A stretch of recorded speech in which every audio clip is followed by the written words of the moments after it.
ውድ አድማጮቼ ተመልካቾቼ እንዴት ሰነበታችሁ?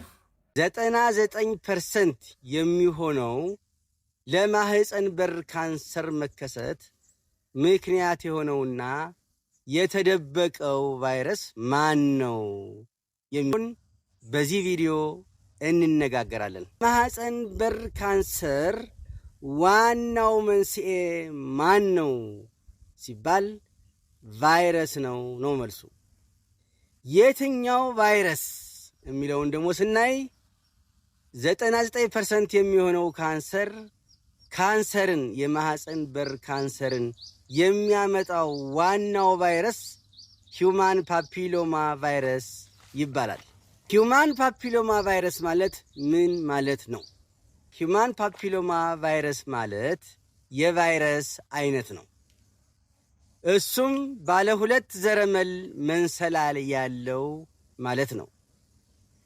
ይህ በግብረ ሥጋ ግንኙነት አማካኝነት ከሚተላለፉ በሽታዎች ቫይረሶች ውስጥ ዋነኛውና ሁልጊዜ የሚገኘው ወይም ደግሞ የተለመደው ቫይረስ ነው ማለት ነው። ስለዚህ ሂውማን ፓፒሎማ ቫይረስ ማለት በግብረ ሥጋ ግንኙነት አማካኝነት የሚመጣ የቫይረስ አይነት ነው። ወይም የማህፀን በር ካንሰር በሂውማን ፓፒሎማ ቫይረስ አማካኝነት የሚመጣ ሲሆን እሱም ሌላ አነጋገር ሂውማን ፓፒሎማ ቫይረስ ማለት በግብረ ሥጋ ግንኙነት የሚተላለፍ ቫይረስ ነው ማለት ነው። የፓፒሎማ ቫይረስ አይነቶች ስንት ናቸው? ጥናቶች እንደሚያሳዩት እና እንደሚጠቁሙት የፓፒሎማ ቫይረስ አይነቶች ከ200 በላይ ይሆናሉ። ከነዚህ ውስጥ ደግሞ 40 የሚሆኑቱ የፓፒሎማ አይነቶች የብልትን ዙሪያ አካባቢ ይወራሉ። የሴትንና የወንድን ብልት፣ የማህፀንን፣ የሰገራ መውጫን አካባቢ ወረው የሚገኙቱ በቁጥር 40 አካባቢ ይሆናሉ። እንግዲህ ጥቂቶቹ ዝቅተኛ ጉዳት የሚያስከትሉ ሲሆን ትንንሽ ኪንታሮት መሳይ ነገሮች ካሉ በአካባቢያችን በታችኛው የአካላችን አካባቢ፣ የመራቢያ አካላችን አካባቢ፣ የሰገራ መውጫችን አካባቢ፣ የብልታችን አካባቢ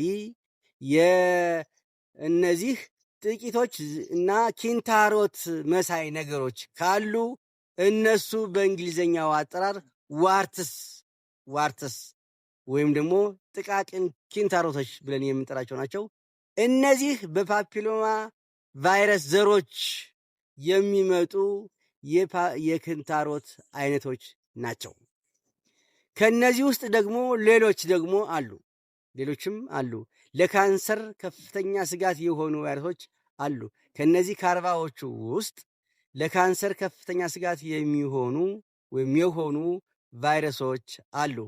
እነዚህ የሴትና የወንድ ብልት አካባቢ፣ ማህፀን አካባቢ፣ የሰገራ መውጫ አካባቢ የሚገኙና ካንሰር እንዲፈጥሩ የሚችሉ ጥቂቶች ደግሞ ያሉ መሆናቸውን በዚህ አጋጣሚ ልነግራችሁ እወዳለሁ።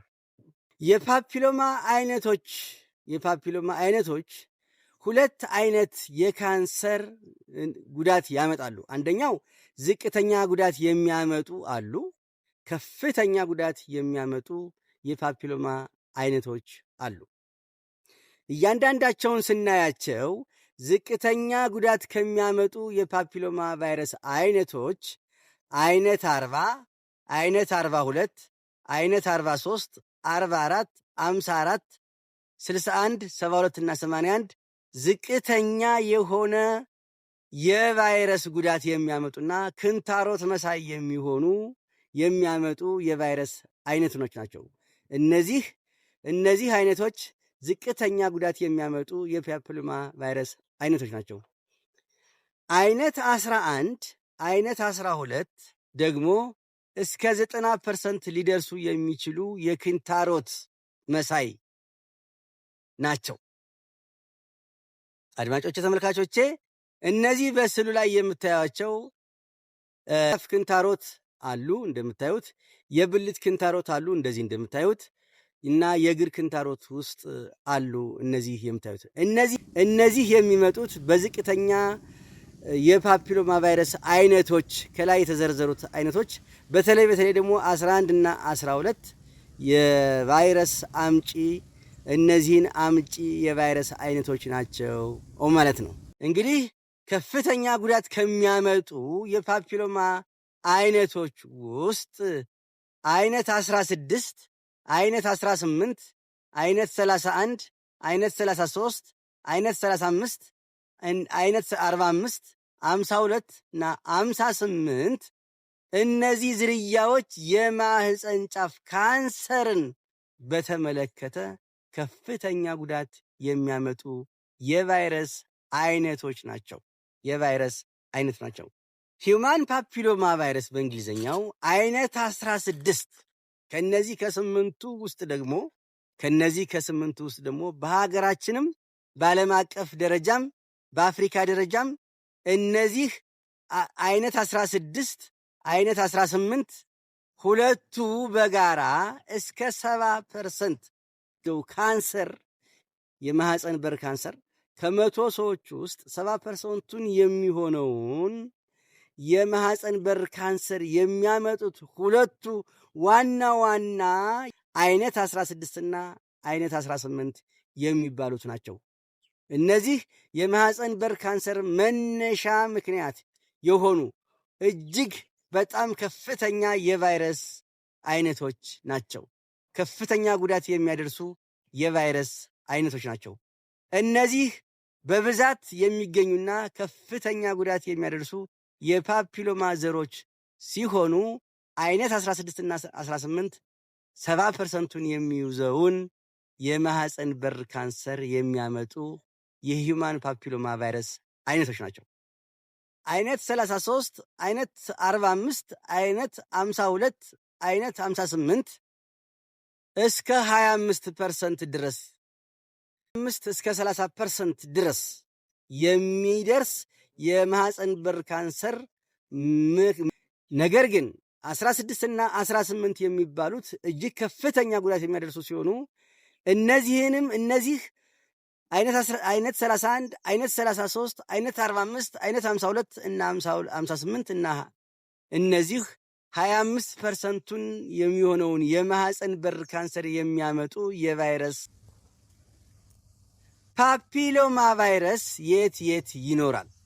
ፓፒሎማ ቫይረስ ታዲያ የት ይኖራል የሚለውን ስናይ ፓፒሎማ ቫይረስ ስስ አካላትን በመውረርና በማጥቃት የሚኖር ሲሆን ለምሳሌ አፍ አካባቢ፣ ቆዳን፣ የማህፀንን በር እንዲሁም የሰገራ መውጫ አካባቢ፣ የብልት ስስ ክፍል አካባቢ፣ አልፎ አልፎ የመተፈሻ አካልም ላይ ሊገኝ የሚችልና ይህንንም የሚወር ይህንንም የሚያጠቃ የፓፒሎማ ቫይረስ መኖሪያ ቦታው እነዚህ ናቸው ማለት ነው። ፓፒሎማ ቫይረስ ለምን የማህፀንን በር በጣም ይፈልገዋል? ፓፒሎማ ቫይረስ በተለይ 16 እና 18 አይነት 16 እና 18 ለምን የማህፀንን በር በጣም ይፈልገዋል? ምክንያቱም የሴቶች የሰውነት ክፍል ተጋላጭ ስለሆነ እና ስስ ስለሆነ ነው። ይህ ማለትም እርጥበት የሚገኝበት ስስ ክፍል ስለሆነ እና ለስላሳ ስለሆነ እንዲሁም እነዚህ ነገሮች ደግሞ ምቹ የሰውነታቸው ክፍል በመሆኑና ቫይረሱ እነዚህን አካባቢዎች እጅግ ስለሚፈልጋቸው ሌላኛው ዋና ምክንያት ደግሞ ይህ የማህፀን በር ጫፍ ሁለት አይነት ሴሎች የሚገናኙበት ማለትም የሴትና የወንድ ብልት የሚገናኙበትና የሚነካኩበት አካባቢ በመሆኑ ቫይረሱ ይህንን አካባቢ እጅግ በጣም ይፈልገዋል። ይህንን ተከትሎ ቫይረሱ ራሱን የሚቀይርበት ሴንሲቲቭ ዞን ወይም ደግሞ ሴንሲቲቭ አካባቢ በመሆኑ ለፓፒሎማ ኢንፌክሽን በቀላሉ ለመጣበቅ ስለሚያግዘውና ወደ ውስጥ ቦርቡሮ ለመግባት ቀላል ስለሆነለትና ምቹ ከመሆኑ የተነሳ ለመራባት፣ ለመባዛት፣ ለመሰራጨት እና ድብቅ ቦታም ስለሆነ ቫይረሱ በእጅጉ ይፈልገዋል። በመጨረሻም ጊዜውን ጠብቆ ለማህፀን በር ካንሰር ተጋላጭ ያደርጋቸዋል ማለት ነው። ተመልካቾቼ የዛሬውን ቪዲዮ እዚህ ላይ ጨርሻለሁ። በሚቀጥለው በተመሳሳይ ቪዲዮና የዚህን ቀጣይ ክፍል የማቀርብ ሲሆን እንድትከታተሉኝ በአክብሮት እጠይቃለሁ። አመሰግናለሁ።